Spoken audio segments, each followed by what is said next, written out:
Bueno, yo en principio os voy a hablar sobre el acceso abierto en general y luego me voy a centrar en unas herramientas que tiene la universidad para que podáis publicar en acceso abierto. Entonces, bueno, igual alguna parte inicial de la presentación pues ya os lo han contado ayer, ¿no? Todo lo que es este movimiento de Open Access, ¿no? Que se integra en el contexto de lo que se haya denominado conocimiento libre, que bueno, pues englobaría el software libre, lo que es la cultura libre, etcétera. Realmente, bueno, pues el acceso abierto lo que implica es pues, el acceso a la información científica pues, de forma libre y gratuita. Y se trata pues, un poco de liberar a la ciencia de todas esas barreras económicas y legales que impiden que se difunda de forma abierta. En cuanto a las ventajas del acceso abierto, pues podéis ver en este gráfico que por un lado estarían lo que es la rapidez a la hora de transferir el conocimiento. Frente a los canales tradicionales de publicación en revistas científicas, pues el acceso abierto sí que permite una mayor rapidez.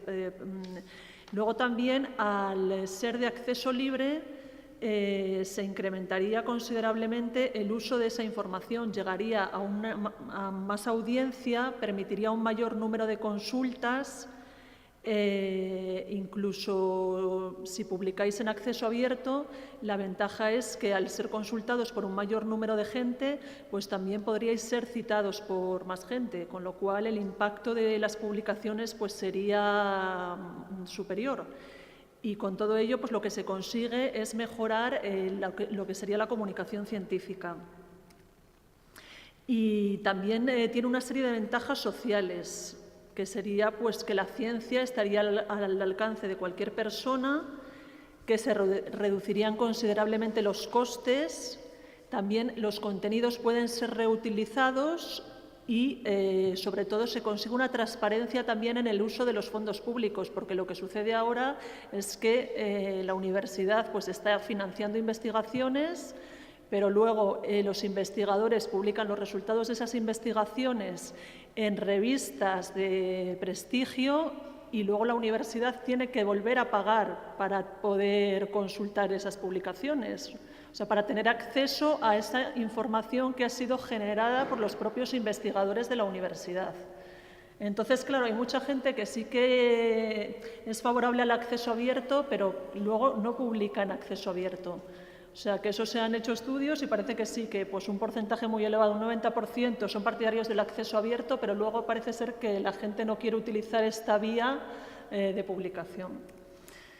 Entonces, en cuanto a las modalidades que habría de acceso abierto, básicamente son tres. Lo que se llama la vía dorada, que es publicar en revistas Open Access. Entonces, yo aquí tengo dos enlaces que es para que conozcáis. El primero, o sea, en la vía dorada, el DOAG es un directorio de revistas en acceso abierto. Y luego el siguiente DOAB es un directorio de libros en acceso abierto. O sea, es que ahora ya hay directorios en los que podéis consultar pues, todas las revistas que se publican en abierto o todos los libros que hay en acceso abierto. Entonces, la vía dorada hace referencia a las revistas. La vía verde hace referencia a los repositorios. Y es que los investigadores pues, depositan los documentos que pueden ser o artículos de revistas o incluso trabajos de curso o lo que queráis, se pueden depositar en este tipo de repositorios que pueden ser institucionales o pueden ser temáticos. Entonces, en el OpenDoar es un directorio en el que podéis consultar todos estos repositorios que hay en acceso abierto y ver cuál es el que a lo mejor, si vosotros queréis publicar algo, pues ver cuál se adecúa más a vuestras necesidades, ¿vale? Yo me centraré en el que ofrece la Complutense, pero que sepáis que en este directorio pues hay una relación de todos aquellos repositorios que hay en acceso abierto y muchos de ellos, pues en función de la temática, os interesará más depositar los trabajos en uno o en otro. Y luego hay otra vía, que es lo que llaman vía híbrida, que esto consiste, bueno, pues los editores comerciales, muchos de ellos publican artículos en acceso abierto en revistas que son revistas de pago, o sea que por una parte te están ofreciendo artículos que son de pago, pero por otra parte te permiten que tú deposites ahí en acceso abierto tus artículos. O sea, que ellos publican también, perdón, en acceso abierto, ¿vale? Lo que pasa es que el investigador tiene que pagar, curiosamente, por depositar de esta forma. Lo que pasa es que, bueno, muchas veces en el caso de las universidades, quien paga es la institución. Pero que sepáis que sí, que son editores comerciales que publican pues eso, revistas o artículos y se paga por ello. El investigador tiene que pagar porque esa plataforma, por ejemplo, de revistas le permita publicar en acceso abierto. Y en cuanto a la biblioteca de la universidad, pues bueno, hay una página que no sé si la conocéis, que es sobre todo este tema del acceso abierto. A ver, voy a entrar en ella.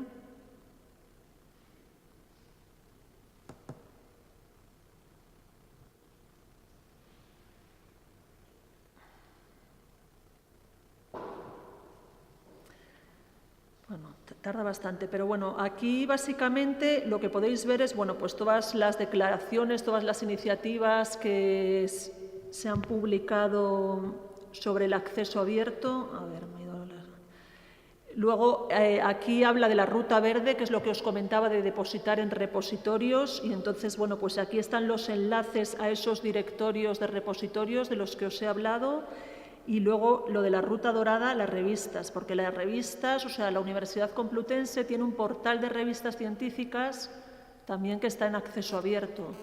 Entonces, básicamente, pues es esto, las revistas, las posibilidades que tenéis para editar en abierto en la universidad sería o bien el portal de revistas complutenses o lo que llamamos el EPRIN complutense, que es un archivo institucional.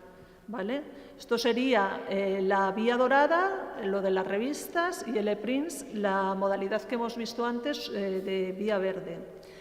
El portal de revistas, bueno, pues ya publicar aquí, pues a lo mejor sí que es un poco complicado, porque en principio, bueno, no sé si queréis que luego os pase la presentación, pero bueno, lo de publicar e incluir son los enlaces. Son unos enlaces que os llevarían a cómo podríais publicar o cómo podríais incluir una revista en este portal, ¿vale? Pero básicamente tenéis que saber que, por un lado, hay que rellenar una solicitud que se dirige al servicio de publicaciones.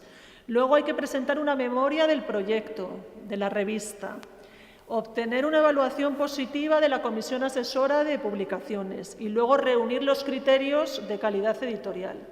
Entonces, la mejor vía que yo veo actualmente es lo de depositar en repositorios, porque además esto permite el autoarchivo.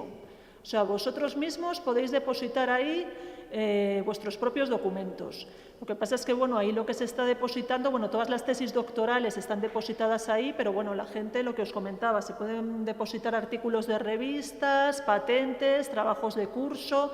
Entonces, para gente que quiere darse a conocer, que está investigando y tal, es una herramienta muy buena, porque además todo lo que está depositado ahí pues se puede recuperar a través de Google y a través de otras herramientas como es, por ejemplo, Recolecta, que Recolecta, para que os hagáis una idea, es como una especie de buscador, o sea, tipo Google, pero que lo que hace es recoger prints, o sea, documentos electrónicos que están en estos repositorios. Entonces, a través de ahí buscaría todos los documentos que se han depositado en repositorios a nivel nacional. Luego hay otra herramienta que es, a ver, una es Recolecta, y luego a nivel internacional está también OAISTER, que lo que os permite es recuperar pues, todos estos documentos que se han depositado en diferentes repositorios, pero a nivel ya internacional. Entonces, que sepáis que lo que se deposita aquí en el archivo institucional tiene una visibilidad muy grande, porque se puede recuperar pues, de muchas formas, incluso, como os comentaba, a través de Google. Pero bueno, básicamente los repositorios son de dos tipos: institucionales, o sea, hoy en día casi todas las universidades tienen su repositorio en el que los miembros de la institución pues, depositan ahí sus investigaciones, o temáticos.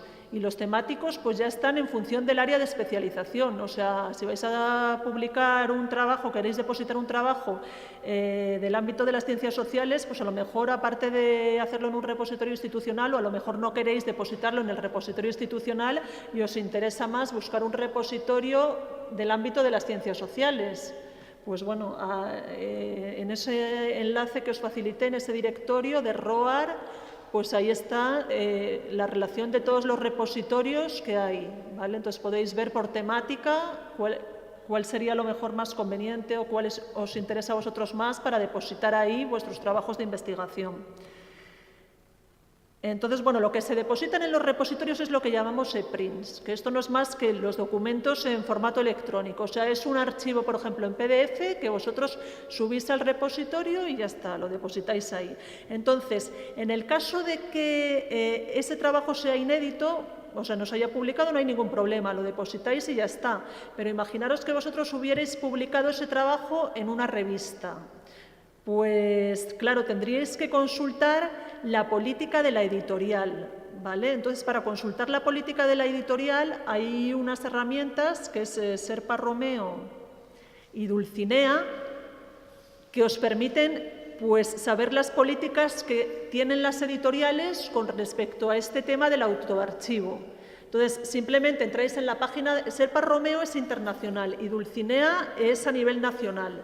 Entonces, vosotros habéis publicado en una revista y queréis saber si podéis depositar o no en un repositorio. Entráis en Serpa Romeo, introducís el título de la revista y ahí os dirán si os permiten depositar el preprints, que es el archivo antes de que haya sido publicado, o el postprint, que es después de la publicación, ¿vale? Entonces, eso sí que es muy importante porque si no podéis tener problemas de derechos de autor y todas estas cosas. Entonces, siempre que hayáis publicado una investigación, si luego la queréis depositar, consultar esto, Serpa Romeo o Dulcinea, ¿vale? Entonces, el ePrints Complutense, o sea, lo que se ha pretendido con este archivo es dar visibilidad a la producción intelectual de la universidad. Entonces, sería interesante que la gente, o sea, que cada vez se depositaran más cosas aquí, porque actualmente, vamos, básicamente lo que más hay son tesis, que sí que es obligatorio depositarlas en el archivo institucional. Pero si queremos que este archivo pues tenga ya una cierta calidad y tal, pues estaría muy bien que la gente se animara a depositar en él. Entonces, bueno, las ventajas, pues lo que os comentaba antes, de la difusión que va a tener, porque como todo lo que hay aquí se va a recuperar a través de Google, a través de Recolecta y a través de otra serie de herramientas, pues la difusión va a ser muy amplia. Y luego la ventaja que se puede, o sea, en este archivo se preserva la investigación también a largo plazo, ¿vale? Aquí estamos en los derechos de autor. Entonces, yo lo que voy a hacer, voy a entrar en el ePrints Complutense. Yo no sé si vosotros lo conocéis. ¿No lo conocéis? Pues mirad, vamos a entrar en ello más que nada para que veáis cómo se deposita un documento. Si es que esto es muy sencillo.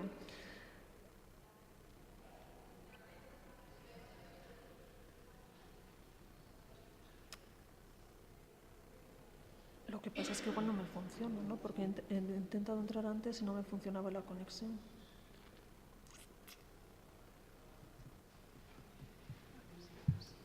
Ya, pues que ya me iría a lo de derechos de autor, pero claro, no. Pues puede que no. Claro, por eso no puedo entrar. Es que me extrañaba.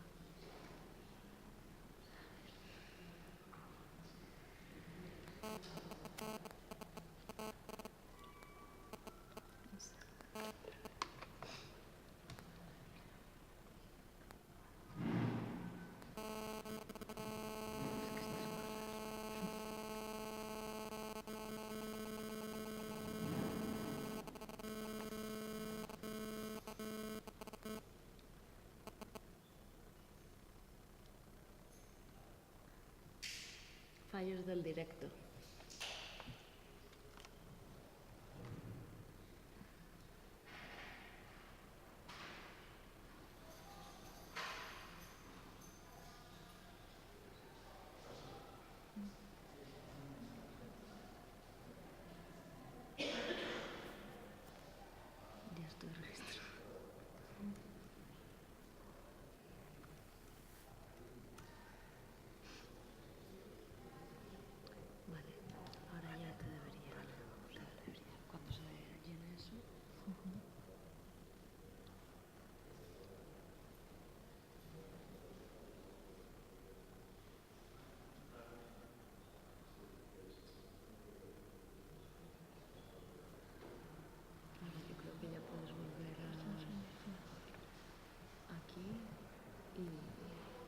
te debería abrir, yo creo. Gracias.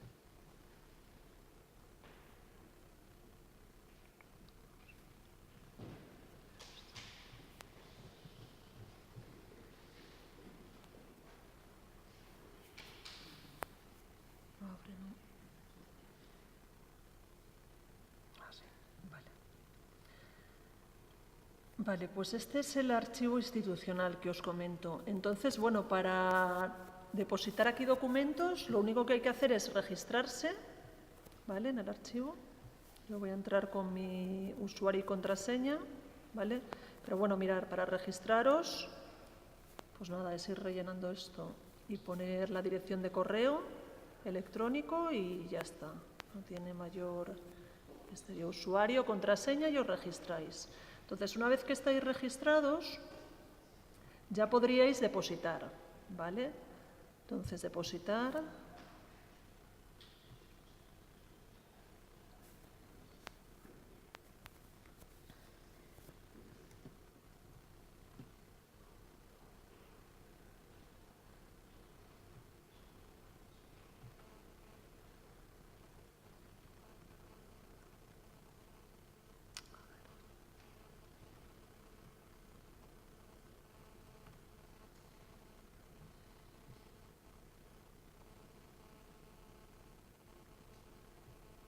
¿Vale? Entonces, es simplemente nuevo EPRIN. ¿Vale? Entonces, aquí elegiríais el tipo de documento que queréis depositar. Mirad, todas las posibilidades. Artículo, documento de trabajo, sección de libro, incluso podréis depositar un libro. ¿Vale? Ponencia o póster, seminario, congreso, tesis, trabajo de curso. Entonces, bueno, señaláis el tipo de documento que queréis depositar, incluso imágenes, os permite. Imagen, vídeo, audio, datos de investigación, materiales de enseñanza, objetos digitalizados y otros. Entonces, bueno, señalamos el tipo de documento que queremos depositar. Como yo tengo por aquí un artículo que ha pasado un profesor para que lo depositemos, bueno, pues voy a seleccionar artículo. ¿Vale? Siguiente. Entonces ahora aquí lo que me está diciendo, vamos a ver, yo aquí puedo subir el archivo directamente. Fijaros que me dice, tal vez deseo usar una herramienta Sherpa Romeo. Esto es lo que os comentaba antes. Si hubierais publicado el artículo en una revista, pues tendríais que consultar la política de la editorial, ¿vale? En relación a esa revista. Entonces, bueno, le voy a dar a examinar para subir el archivo.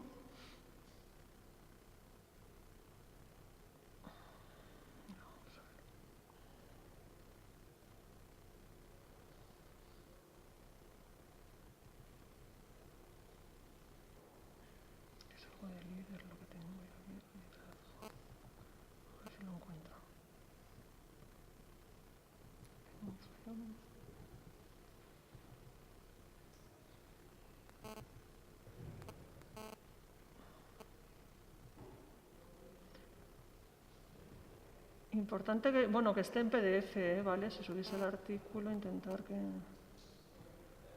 ver, espera un momento, es que tengo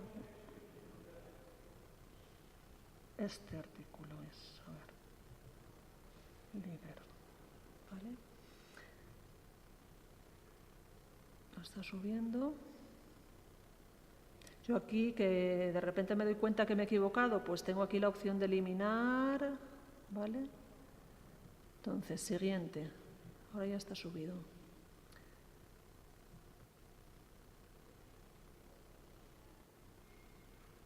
Entonces, aquí lo que me va a pedir, bueno, esto es para que lo veáis, pero en este momento no voy a seguir porque no tengo aquí los datos anotados concretamente del autor y tal, ¿vale? Pero aquí me pide el título del artículo. Esto está pensado para que cada persona autoarchive los documentos. Entonces, yo esto que he depositado, vamos, es que no me he dado cuenta. No es una cosa que es mía, sino que nos la han dado para depositar. Entonces, no tengo aquí anotados los datos, ¿vale? Pero simplemente, bueno, pues yo pondría el título del artículo el resumen, que además en este caso, como sí que es un artículo que se ha publicado en una revista, pues ahí es que están todos los datos. O sea, incluso hay un resumen ya hecho, pues eso, por el propio autor, ¿vale? Y aquí, pues los autores, apellido, nombre, iniciales, facultad, ¿vale? Podríais señalar, pues eso, facultad de políticas, seleccionar detalles de publicación. Aquí nos pide si esa versión ha sido evaluada o no ha sido evaluada, si ha sido publicado, no publicado, en prensa, etcétera. Entonces, nada, es ir marcando todo esto. El título de la revista, si conozco el ISSN de la revista y seguiría aquí. Luego, bueno, ya me pide, por ejemplo, palabras clave asociadas a ese documento, que eso realmente, en este caso de este artículo, es que están ya puestas las palabras clave. Pues es un artículo sobre tema de liderazgo, pues líder, creo que hay algo de comunicación política, etcétera. Pero bueno, que estos campos tampoco es necesario rellenarlos, ¿vale? Pero que si se quiere, pues mejor. Cuanta más información se aporte, mejor. Pasaría a la siguiente pantalla.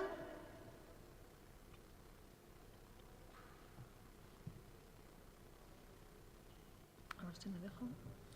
¿Vale? Y veis, aquí me está diciendo pues eso, que no está rellenado todo eso. Entonces, una vez que termináis de rellenar todo esto, pasáis a la siguiente pantalla y luego hay una final en la que ya os sube el documento con todos los campos. Y entonces, bueno, hay un periodo en el que está ahí pendiente de aceptación, ¿vale? Porque sí que suele llegar a servicios centrales de la biblioteca y entonces ahí supervisan pues si las referencias a lo mejor que se han incluido están bien o si el autor está bien puesto. O sea, es una revisión, pero que no van a modificar nada, ¿vale? Que simplemente es comprobar que las referencias están bien hechas y ese tipo de cosas más bien de forma, ¿vale? Y entonces, bueno, ya os digo, o sea, es ir siguiendo las pantallas, o sea, lo que veis aquí, siguiente, siguiente, y ya depositáis. Y no tiene, vamos, mayor complicación. Entonces, vamos, yo creo que es una herramienta que me sorprende porque parece ser que es bastante desconocida y, sin embargo, no sé por qué en biblioteca pensamos que todo el mundo conoce esto.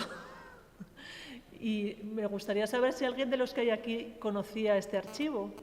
¿No? Fíjate, es curioso. Vale.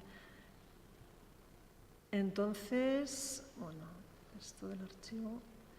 ¿Veis? Y el tema de los derechos de autor, que bueno, creo que vas a hablar tú también, lo que tenéis claro básicamente es que hay, lo que tenéis que tener claro es que hay básicamente dos tipos de derechos, lo que serían los derechos morales y los derechos patrimoniales o de explotación. Entonces, los derechos morales pues son derechos que son intransferibles y que corresponden al autor de la obra de creación. Entonces, solamente son los derechos patrimoniales o los de explotación los que sí que se pueden transferir y se transfieren muchas veces pues, a las editoriales, ¿vale? Entonces, todo esto con el tema del libre acceso pues se podría evitar, o sea, no transferir los derechos y a través de las licencias Creative Commons, pues que cada uno coloca en su documento, pues ya está, es él el que decide pues cómo quiere que se explote su obra, ¿no? Y en el caso de los repositorios, bueno, la compañera va a entrar luego a explicaros todo lo que son las licencias estas Creative Commons. Entonces, en el caso de los repositorios, que sepáis que o sea, hay una licencia, pero que es de cesión de derechos de explotación, pero que no es exclusiva para la institución, sino que vosotros podéis hacer lo que queráis con ese documento. O sea, vosotros lo subís ahí, pero vosotros podéis podéis darle otro uso a ese documento, aunque esté ahí depositado, ¿vale? Entonces, yo creo que, vamos, básicamente es eso, porque ahora ya si entramos con el tema de las Creative Commons, que quizás es lo más interesante para proteger vuestros derechos, que sepáis cómo funcionan este tipo de licencias. No, espera que lo otro, si quieres que se pueda.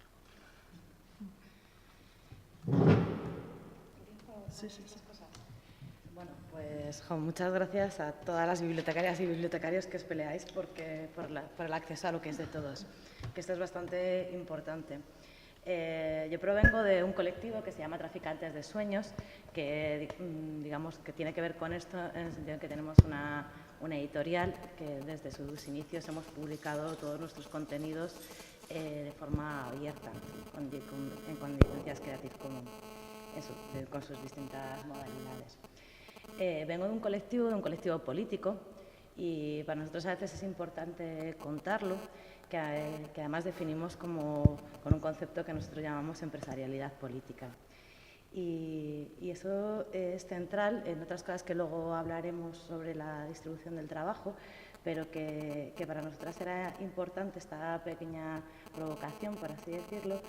Por un lado, porque partíamos de colectivos anteriores, nuestros 17 años ya de trayectoria, muy vinculados pues, al feminismo, a los centros sociales, a los movimientos de insumisión, a los movimientos sociales, que en un momento determinado, pues cuando uno se va haciendo más mayor y la vida te va atravesando más y tienes que pensar cómo y de qué quieres vivir y cómo quieres hacerlo, en esto que se llama la biopolítica, ¿no? O sea, cómo decides atravesar ese tipo de contradicciones que muchas veces tienen que ver con la vida y con lo que haces en ella.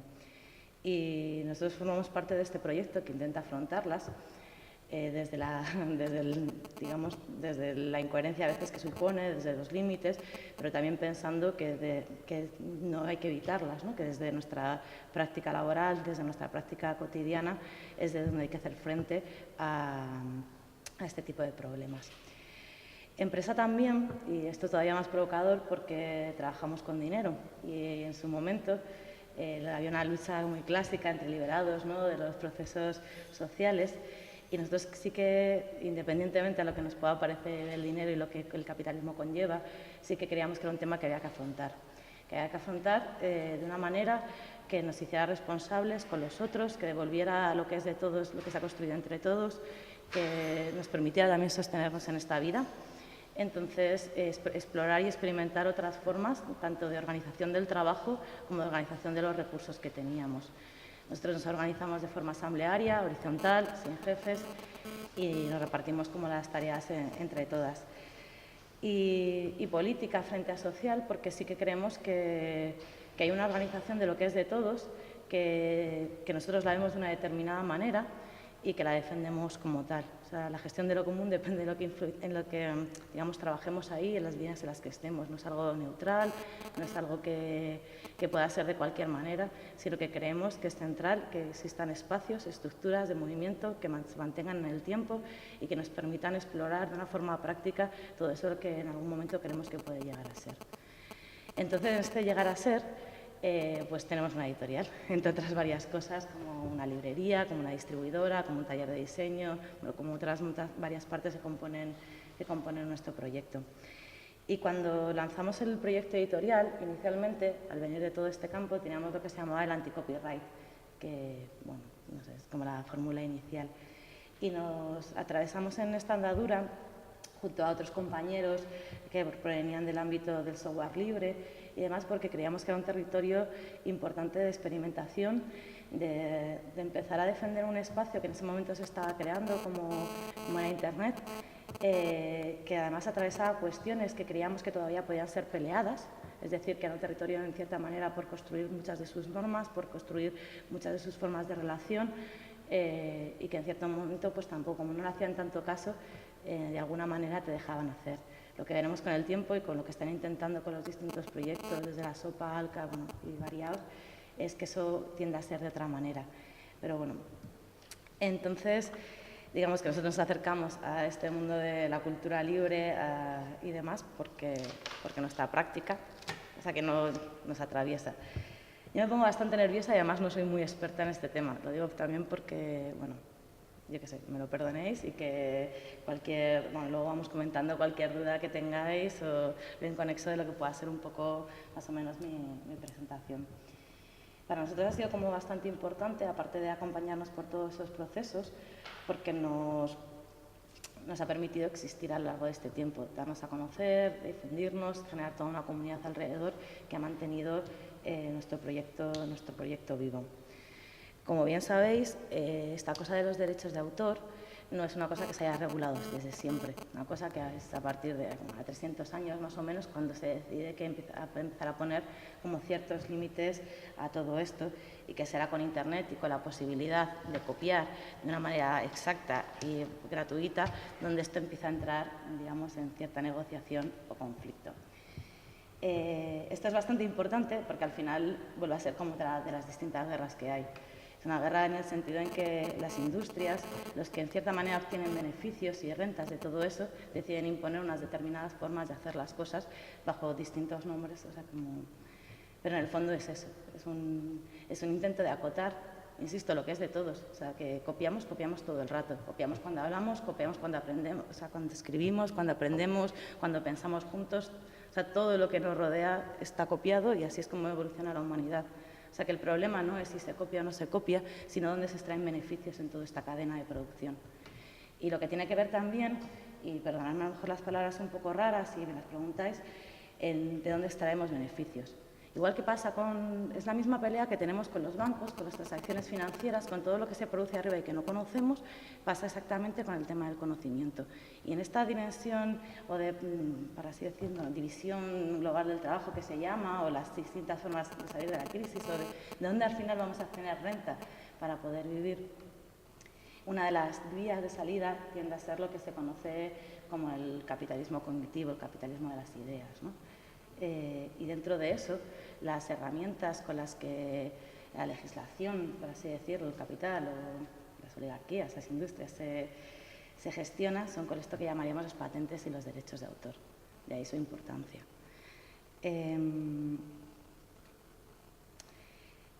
A ver, ¿cómo retomamos?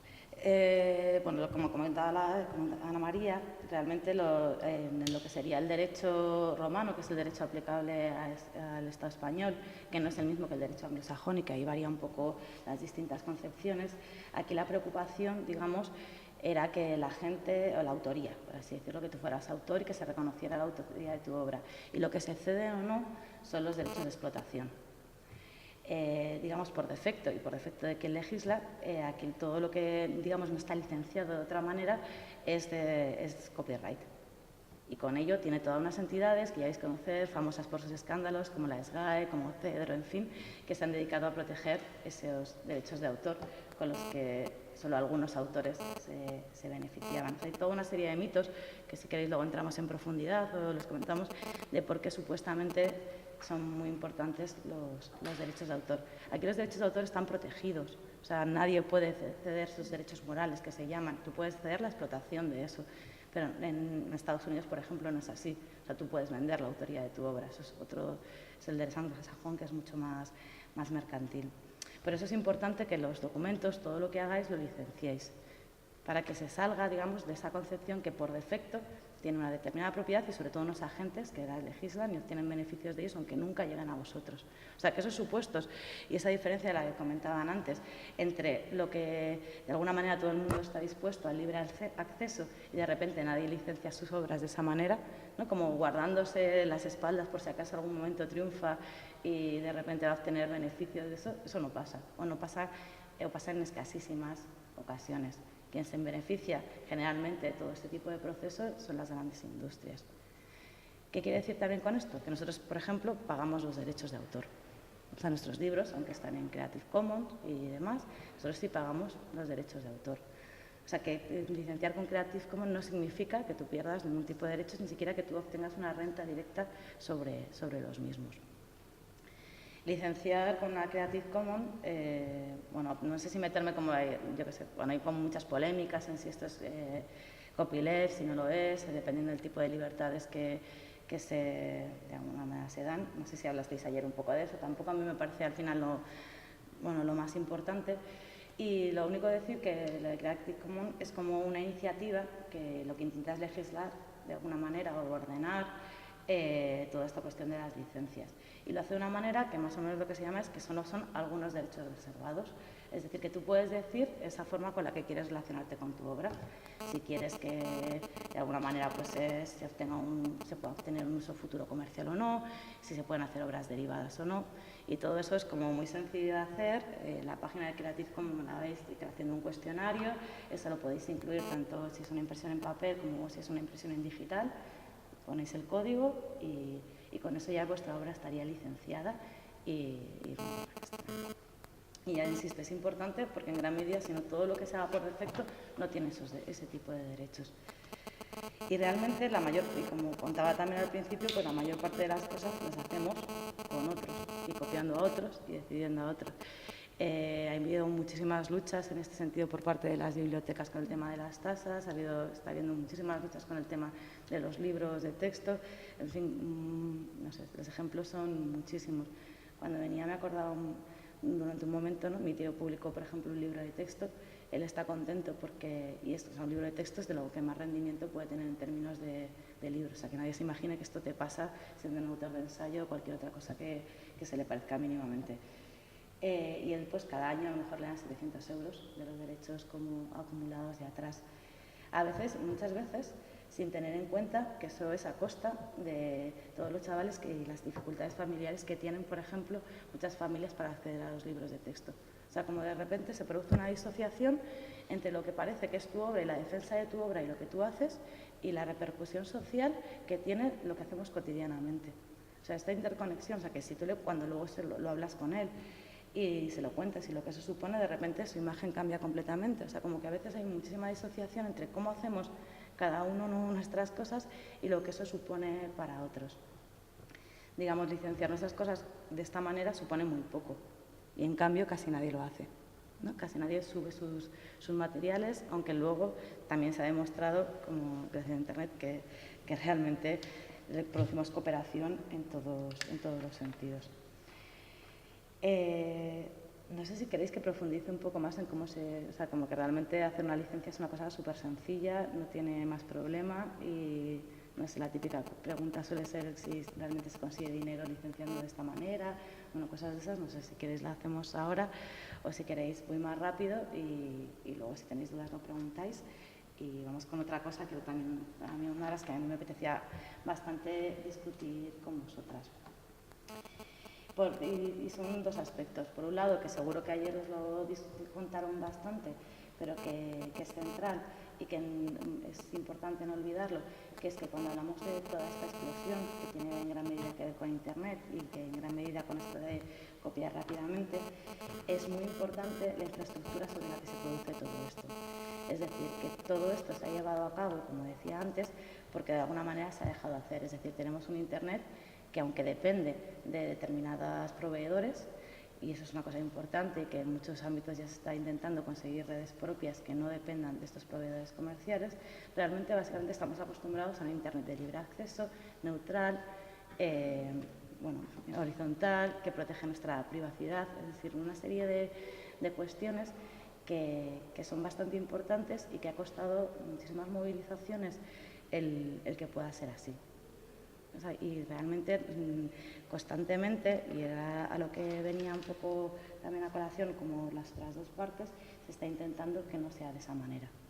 O sea, esa lucha que además se ha ido teniendo distintos nombres, porque una y otra vez, por eso que os comentaba, que realmente es el espacio donde se está produciendo riqueza y con ello de donde, digamos, por lo que está en conflicto, es necesario que todas y todas seamos conscientes, al menos en mi opinión, de que se produce gracias a ese tipo de cosas y que no cedamos ningún tipo de derecho, sino que conquistemos más con esto de las redes propias en este sentido.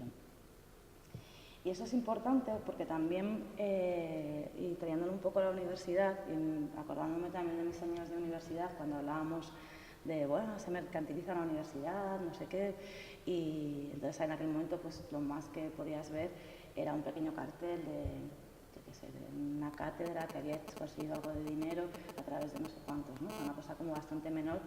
Y entonces nos peleamos por las tasas y las tasas, bueno, realmente tampoco, pues bueno, siempre tu familia a poco la podía más o menos medio pagar o si no ya era una cosa como más circunstancial.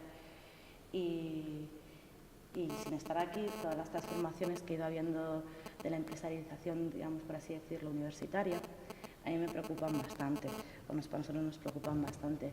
Ya no solo por, digamos, una parte como más conocida, si queréis, de la deuda asociada a los posibles procesos de financiarización de tus estudios, ¿no? O sea, como cada vez es más caro y la tendencia a que cada vez se parezca más a, bueno, ¿no? a las universidades estadounidenses, donde tienes que verdaderamente endeudarte de una manera no soportable para poder tener acceso a la universidad, una cosa que nosotros considerábamos al menos relativamente para todas y para todos, sino también una de las cosas que es importante y por lo que son importantes estos archivos es también con lo que se produce en la universidad. O sea, que lo que se produce tanto dentro de la universidad en términos de investigación como lo que se produce para ser como, digamos, parte inicial del proceso empresarial. Esta empresarialización de la universidad y que en muchos ámbitos pues, aquí ahora nos puede parecer extraño y nos puede parecer extraño porque incluso la universidad en cierto modo y pese a todas sus jerarquías, toda la época franquista, en fin, todo lo que de alguna manera criticábamos, ¿no? De jerarquizado, de aburrido, de espacio poco transitable, digamos, para la crítica, en cierto modo, yo creo que las siguientes generaciones cada vez va a ser más difícil que lo puedan, digamos, conocer si no lo peleamos a través de esto que llamamos el acceso abierto. Y con eso me estoy refiriendo, por ejemplo, a cosas que aquí todavía no existen, pero que son probables, como que las propias cosas que tú produzcas pertenezcan a una universidad, por ejemplo, más mercantilizada, que realmente sí que tenga que competir por esos estándares digamos, de calidad, que a la vez le permitan tener recursos para seguir sobreviviendo, para estar como al margen de todo este sistema. O sea, creo que más o menos se entiende. Entonces, todo ese, de alguna manera, no solo ya lo que es de todos, que no está en el libre acceso, sino ya que todo lo que se produzca estará destinado, en cierto modo, a favorecer una determinada forma de pensar y un determinado tipo de sistema, que además tiene que obtener rentas a través de este tipo de patentes y que todo lo que se queda al margen ni siquiera podrá ser publicado de esa misma manera porque pertenecerá a ese tipo de universidades. En este sentido, ya un poco por agarrarme la chapa, no sé si creo que os hacéis la idea de la importancia de todo este asunto. Lo que comentábamos últimamente era lo del Tratado de Libre Comercio, que es otro de los siguientes intentos que también interfiere bastante en lo que tiene que ver con el aspecto de la cultura libre, del aspecto de la propiedad intelectual. Básicamente, y porque también otros colegas, el tratado lo que viene es hacer tres cosas fundamentalmente. Por un lado, endurecer las medidas para defender a los inversores, cosa que también lo podéis entender bastante bien en todo lo que ha pasado con la banca y demás. Por otro lado, de regularizar las mercancías, o sea, flexibilizar la parte que tiene que ver con controles y la parte que en este caso afectaría más al tema de la propiedad intelectual, asociar, digamos, los productos y mercancías a la legislación del país de origen. ¿Eso qué quiere decir? Que ahora mismo empresas, por ejemplo, como Google o como otras empresas grandes, lo que tenían que asumir los criterios que existieran en el país donde se implantaban. Por ejemplo, aquí, con respecto a lo que serían pues los datos. Por ejemplo, aquí en Europa existe bastante protección respecto a los datos, que no existe, como puede ser en Estados Unidos, donde sí que se pueden vender, por ejemplo, los datos bajo las condiciones legales, lo cual siempre es una cosa, digamos, discutible. En este sentido, lo que te permite es que tú al final te vayas acogiendo a la política que te sea más beneficiosa para tus propias empresas, ¿vale? Y saltarte de esta manera todos los cortapisas que en cierto modo existen en los países, digamos, en las luchas como más nacionales, con bastantes pocos beneficios. En gran bueno, yo sé, es que podríamos ir un rato, pero vamos, no sé, es que realmente básicamente lo que viene un poco a legalizar pues son todos los procesos de patentes, los procesos de patentes por proceso, en fin, todo este tipo de cosas. No sé si sabéis lo que son las típicas patentes por proceso, o sea, que tú puedes patentar cualquier proceso.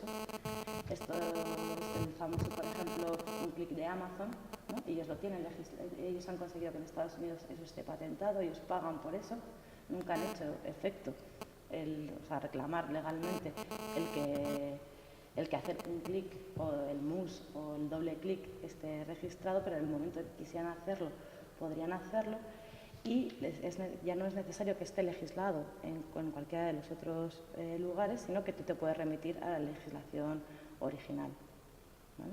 O sea que las patentes se pagan y se pagan todos los años. O sea, eso también es importante porque en el fondo, al final, quien puede patentar es que tiene dinero para poder patentar.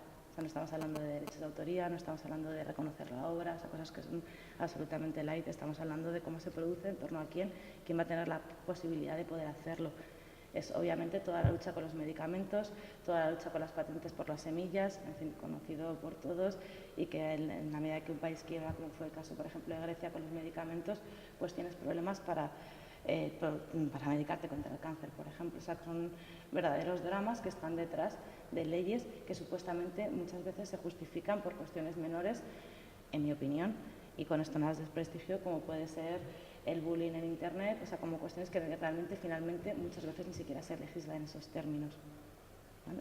Cuando estamos hablando de propiedad intelectual y cuando estamos hablando de legislación en este sentido, estamos hablando de capitalizar una de las partes de los segmentos de producción. Entre lo que todos producimos, de repente, ¿quién consigue el valor de todo eso? O sea, poder legalizar una semilla significa eso. ¿Quién decide al final sobre el poder que tiene para obtener renta de ese producto?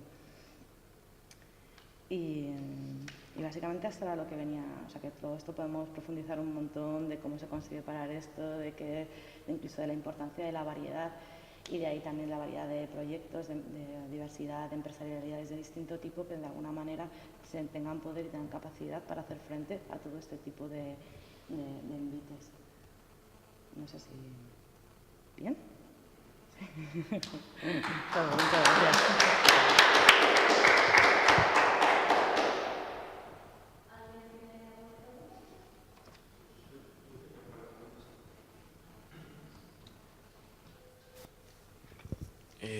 Bueno, pues muchas gracias por vuestra exposición y tenía una pregunta a Almudena con respecto a lo que habéis contado en Traficantes. Desde el principio tomasteis la opción política de aún ganando dinero con el proyecto editorial, con el proyecto, todos los proyectos empresariales que tenéis asociados al colectivo, optasteis por las Creative Commons para poder rechazar ese copyright que viene por defecto impuesto, ¿no? En ese sentido, en el debate de ayer se comentó otra opción, que era la figura del dominio público, que directamente lo que hacía es que parte del precepto de que ese texto es de la comunidad directamente, que es de la sociedad en general, frente a las Creative Commons, que parten de que el texto realmente, el derecho de explotación es del autor individual, pero él puede individualmente decidir, o sea que es una decisión, por así decirlo, individualista, capitalista, ceder el derecho de explotación. ¿No habéis planteado directamente sustituir la Creative Commons por el dominio público, es decir, cedo este texto al dominio público directamente? O sea, la realidad es que lo hemos planteado y lo planteamos en algunos textos. Y es lo que te digo, nosotros como que hemos llevado esto también de una parte como muy práctica, no tanto como exactamente ideológica de cómo había que entrarle. En muchos casos simplemente la pelea por conseguir el PDF nos cuesta un montón, porque bueno, la publicación de libros tiene como, digamos, sus normas, por así decirlo, y sus procesos, son las casas editoriales las que tienen los derechos, tú tienes que comprar esos derechos de traducción. Esto ahora, que es medianamente conocido, pues hace 12 años o 14 años, cuando empezamos a utilizar las Creative Commons, era una cosa que era relativamente difícil de explicar tanto a autores como a casas editoriales. Entonces, nosotros optamos, por así decirlo, por una cosa que nos pareció relativamente práctica, que era esto, que era un movimiento que además estaba abriendo y que queríamos apoyar, que intentaba, digamos, converger, o sea, que no intentaba como hacer ningún alarde ideológico, o sea, como simplemente existía esto lo ponía en libre disposición, era sencillo para que los distintos autores que trabajaban con nosotras lo conocieran, no se sintieran que nos estábamos aprovechando de ellos, y que en la medida nosotros cuanto más libre mejor. Entonces, si en la medida en que podemos, pues intentamos que nuestros libros estén en dominio público o que estén un poco menos en copyleft, pero no siempre ni es fácil ni lo conseguimos. Entonces, bueno, como que nos vale con que se pueda colgar el PDF, con que la gente pueda acceder a él, con que se pueda distribuir libremente. Ya con eso pues nos parece que en cierto modo es suficiente. Vale, muchas gracias. Y luego otra pregunta a Ana María sobre lo que has dicho de que el autor tiene que pagar una cantidad cuando quiere que su publicación sea en abierto. ¿De qué cantidad estaríamos hablando y en base a qué se cobraría esta cantidad? Pues vamos, estamos hablando de cantidades importantes, porque vamos, ha sucedido con algún profesor, por ejemplo, de la facultad que ha querido publicar en ciertas revistas de ese tipo y a lo mejor son como 2.000 euros o algo así. Lo que pasa es que muchas veces entra dentro de lo que es la financiación de los grupos de investigación, entonces, bueno, lo financia la universidad, digamos, pero que a título particular, pues sí es una buena cantidad. Sí. Yo tengo una pregunta también para Almudena, porque yo tengo una asociación cultural y muchas veces nos llegan preguntas de usuarios, artistas de distinto tipo, fundamentalmente relacionados con el tema audiovisual y con la música, pero también algunos del sector editorial, que muchas veces por desconocimiento o porque han iniciado su trayectoria creativa hace años, cuando esto todavía no era muy conocido, tienen muchas dudas porque inicialmente se acercaron a entidades de gestión de derechos de autor como Cedro, SGAE o las que sean, porque han proliferado muchísimo, y entonces tienen dudas porque les ponen muchísimos problemas, porque parece que una vez que tú ya has registrado derechos de autor con algunas de estas entidades de gestión, es como que adquieren derecho de por vida sobre tus obras. O sea, tú si después publicas otra obra o incluso si esa decides que ya no quieres que la sigan gestionando estas entidades de gestión, ¿qué es lo que pasa?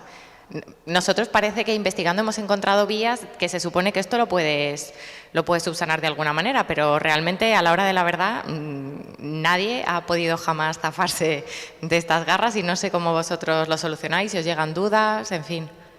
O sea, la realidad es que a nosotros no nos han llegado tantas, como que el problema lo hace más de oídas que porque realmente nosotras hayamos tenido que enfrentarnos alguna vez a eso, ya que en términos legales no lo tienen la potestad. Entonces, digamos, en principio no podrían hacer nada porque tú registras tu obra, ¿sabes?, con la licencia que tú consideres conveniente. Entonces, nosotros en la práctica suele ser incluso, o sea, que aunque lo justifican más en esa línea, y es verdad que hay con cosas retroactivas de, bueno, pues tocará antes, pero realmente cuando la siguiente casa editorial, cuando tú lo publicas, nosotros no nos encontramos, o sea, que es más el autor que no quiere firmar eso, o incluso el autor queriendo quien ha accedido esos derechos ya, no quiere accedértelos, porque puede pertenecer ya a otra casa, ya a la casa editorial a la que se los vendió, que realmente con las propias gestoras, que eso no nos ha pasado tanto. Incluso, pero ya tengo nuestro caso particular, o sea, que ha sido más incluso que en origen es que no se quiere hacer, o sea, que no tanto como quiero hacerlo y no puedo, ¿sabes? Eso, pero bueno, supongo que también es verdad, ¿no?, que salir de ese tipo de registros, si no parece que tu obra aparezca bien licenciada y que tu SBN aparezca bien, tienes que estar dando la brasa porque lo que hablábamos antes, todo por defecto tiende a beneficiarles a ellos. Entonces, bueno, pues vamos, que cotidianamente lo hacen, incluso, bueno, ya lo sabéis todos, ¿no? Pues lo de Cedro, que las imprentas pues igual no saben ni siquiera a quién están representando, pero les cobran igualmente, o sea, como un montón de cosas que no están ni siquiera para nada catalogadas ni justificadas en torno a lo que supuestamente intentan defender, y en cambio pues lo siguen haciendo sin ningún problema, o sea, es un tipo de impunidad que practica determinada gente que puede. A ti. Bueno, yo tenía una pregunta también para la parte editorial. Todo, bueno, por lo que puedo entender, todo el soporte que tenéis es a través de Internet. No. Pero también tenéis una parte editorial, ¿no? Con, bueno, editorial quiere decir física. Sí. Pues entonces mi pregunta es un poco cómo gestionáis toda la parte de logística, toda la parte de envíos, la imprenta, los distribuidores, bueno, las distribuidoras, pues toda la parte que requiere, que normalmente se supone se paga con el pago de la obra. Claro, o sea, otra pregunta clásica, libre no es gratis. O sea, no quiere decir que, o sea, que defendiendo determinados tipos de derechos y demás no quiere decir que, o sea, que hay cosas como nosotros sí vendemos los libros, ¿no? O sea, que tú puedes descargarte la obra en PDF, puedes fotocopiar cualquiera de nuestros libros, puedes hacer lo que quieras con ello, pero también te puedes comprar un libro y te lo puedes comprar en nuestra web o en nuestra librería, o sea, como que tenemos un montón de dispositivos donde puedes hacer eso y estamos también en los canales habituales tanto de distribución comercial como de distribución alternativa. Con respecto a las formas de ingresos, si te refieres más a la parte de la editorial, tenemos como la venta esta de libros que, no sé, como que sigue los protocolos habituales de la distribución de libros, que son unos porcentajes determinados, bueno, ese tipo de cosas. Y por otro lado, pues también tenemos una pequeña parte que vienen donaciones, o sea, que es lo típico esto de las comunidades, o sea, que también muchos de nuestros compañeros y compañeras son conscientes de que para tener esos libros y para poder traducirlos y para poder editarlos y para poder seguir viviendo, pues tienen que aportar parte de su renta a nuestro proyecto. Y es una parte, no es central, pero bueno, es una parte importante. Y luego hemos ido diversificando el proyecto, pero por cuestiones de distinto tipo. No sé, tenemos la distribución, es que tenemos dos canales de distribución, la distribución comercial habitual que llega a todos los puntos y la distribución alternativa, que es la que tiene que ver más con lugares parecidos a los nuestros. En el fondo esto al final tiene mucho que ver con explorar otros caminos de obtención de renta, de producción, o sea, como otros espacios que son más propios, otro tipo de eventos, no sé si, o sea, como que en el propio centro social pues se genera otro tipo de actividades, obtener renta también de ellas, o sea, como diversificar más tu modelo, si te refieres a lo que es, cómo somos capaces de vivir de esto. que es verdad que no es fácil, pero tampoco... Mi pregunta va un poco en torno a lo que estabas comentando ahora, libre no es gratuito. Entonces, bueno, en torno a los debates sobre Open Access, que en cierto modo vienen de fuera en el sentido de que el modelo de suscripción a revistas ha sido más un modelo sobre todo muy angloamericano y es donde se están planteando grandes debates ahora mismo de cómo, precisamente porque no es gratuito el proceso, cómo transformarlo y cómo hacer el Open Access. Y conozco un poquito más los debates en Inglaterra y en Estados Unidos, donde se está proponiendo precisamente el transferir el gasto del lector al autor. Un modo, como estabas comentando, por ejemplo, a través de los repositorios, bueno, de la vía híbrida, publicando o dando la opción de publicar al autor, pero asumiendo el coste de abrir el acceso. Entonces, bueno, no sé, quizá tengo más curiosidad sobre cómo en el modelo español, donde sí que hay más tradición de acceso abierto en las revistas, al menos quizá en la disciplina en la que yo trabajo, que es la antropología, entonces quizá, claro, de alguna manera estamos hablando de promover el acceso libre, etcétera, pero cómo se están cubriendo esos costes, sobre todo en lo que es la publicación académica, en lo que son las revistas, que en muchos casos sí que hay revistas que funcionan con mucho trabajo voluntario, generalmente de gente muy joven. No sé el caso, o sea, no conozco muy bien en profundidad el sistema español, pero de alguna manera todo eso que se nos pinta como tan beneficioso y tan positivo, cómo por otro lado cubre esos costes, ¿no?, en cuestión de las revistas. No sé si a lo mejor podrías hablar un poquito sobre eso. Pues es que sí que no sabría decirte, ¿eh? Porque en el tema de cómo se cubren los costes de las revistas, o sea, se supone que, claro, publica gente que tiene algún vínculo con, en el caso aquí del portal de revistas científicas Complutense, son investigadores de la propia universidad. Entonces, que utilizan esas revistas para publicar ahí sus investigaciones. Entonces, supongo que será con algún presupuesto que haya destinado a la investigación, pero no sé exactamente cómo se cumple. Bueno, y luego... Si quieres, sí. o sea, nosotros justo, bueno, vamos a publicar ahora, casi seguro, en castellano una revista que se llama la New Left Review. ¿Se llama cómo? La New Left Review, bueno, es una revista anglosajona que, entonces, digamos, como, bueno, que puntúa, es una revista científica con cierto prestigio. La realidad es que ninguna de esas revistas son rentables. O sea, a día de hoy, o hasta a día de hoy, funcionaba con otra editorial en déficit y con una subvención que daba el Ministerio. La pelea ha sido para que publiquen, o sea, que realmente, o sea, no sé si os hacéis de idea, pero que es que no es un mundo rentable, o sea, que no era rentable antes, ni es después, ni es por los derechos de autor, ni por el libre acceso. ¿Vale? O sea, que eso es bastante importante tenerlo en la cabeza, que quien beneficia esto es a unos pocos, muy pocos, que están en otro lado, y migajillas, si queréis, algunos por ahí que se han quedado en medio. Al resto de la gente eso no funciona, incluso con ciertas revistas de cierto prestigio y demás. O sea, que de hecho el facilitar el acceso libre a esos contenidos es lo que permite, por un lado, que haya otra gente que entienda que para que eso se siga produciendo y ponga dinero, y básicamente es así. O sea, que no hay otro modelo. Si ese trabajo quieres que se haga y esa calidad quieres que se tenga, pues o lo haces colaborativamente y obtienes renta por otro sitio, obtienes una renta básica universal para que todos lo podamos hacer, o pones pasta mientras conseguimos que eso llegue a pasar, pero que no es por un tema del que o sea, que muchas veces con estas cuestiones del acceso se justifican cosas que no son verdad. O sea, que esta misma revista que nosotros vamos a sacar antes tenía un copyright, no se podía acceder a los artículos y no con eso era rentable.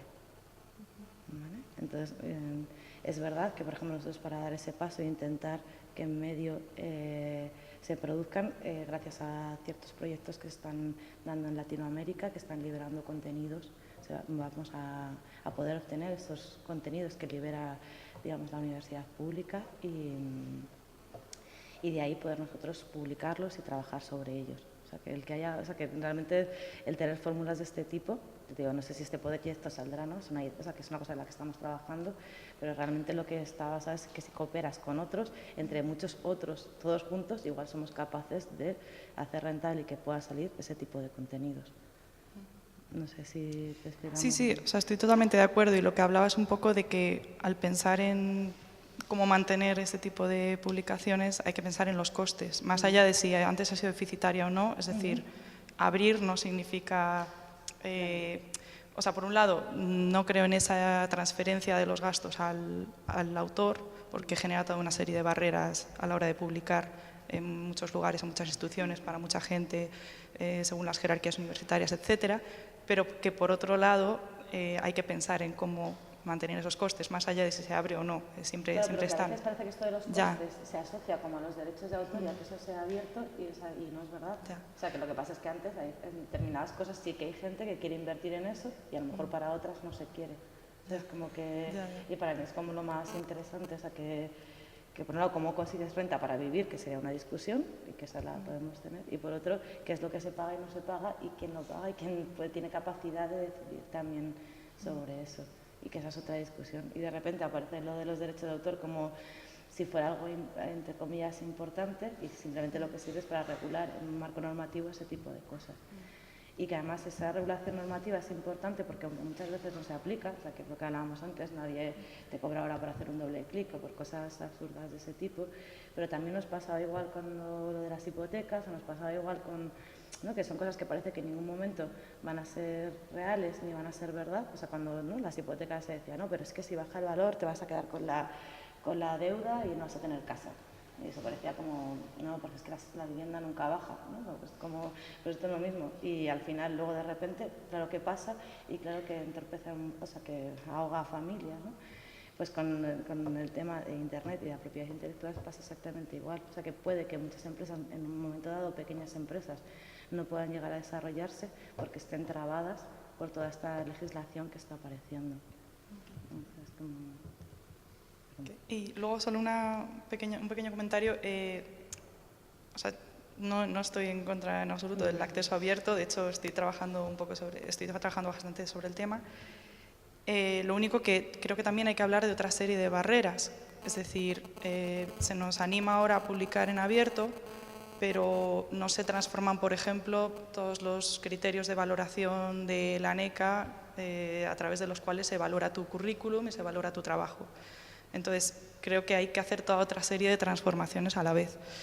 Y luego, por ejemplo, cuando se dan también o aparecen experimentos como revistas en acceso abierto que tratan de crear una publicación de calidad, a la vez se crean como una serie de barreras sobre quién puede publicar en ese tipo de publicación para convertirla en una publicación de calidad. Es decir, tienes que ser una persona consagrada para llegar a publicar un artículo ahí, con lo cual surgen otro tipo de barreras. Entonces, bueno, solo dejarlo ahí también como una idea más para el debate sobre el tema de acceso abierto. Gracias.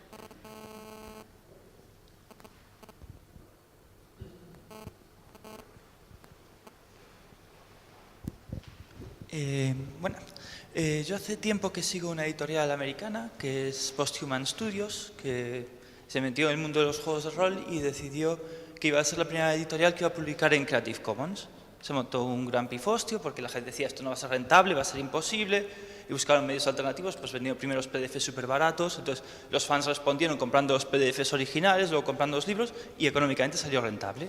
Vosotros habéis hecho lo mismo, también publicáis en Creative Commons, habéis conseguido montar un modelo económicamente viable y en Estados Unidos me consta que Posthuman Studios fue la primera, pero ya no es la única. Entonces consiguió generar cierto efecto de cambio, pequeño todavía, pero cierto efecto de cambio dentro de la propia industria editorial americana.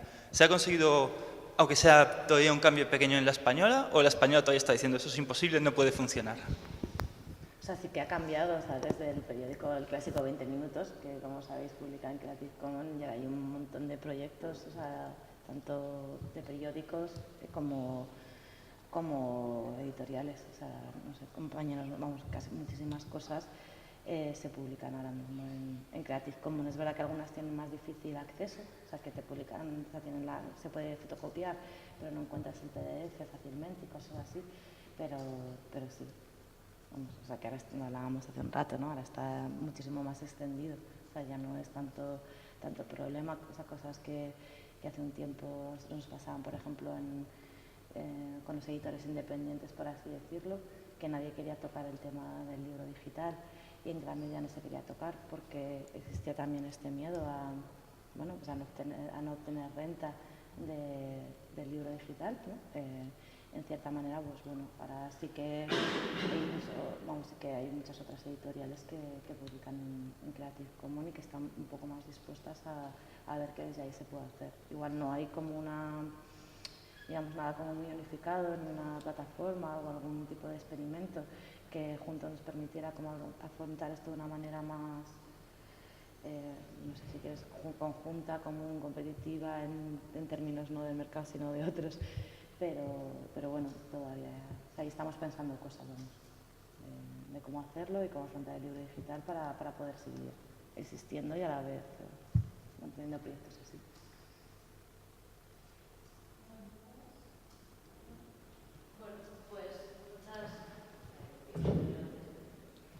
Muchas gracias a las dos y si os parece hacemos un descansito de 10 minutos o así y volvemos con el taller de crowdfunding.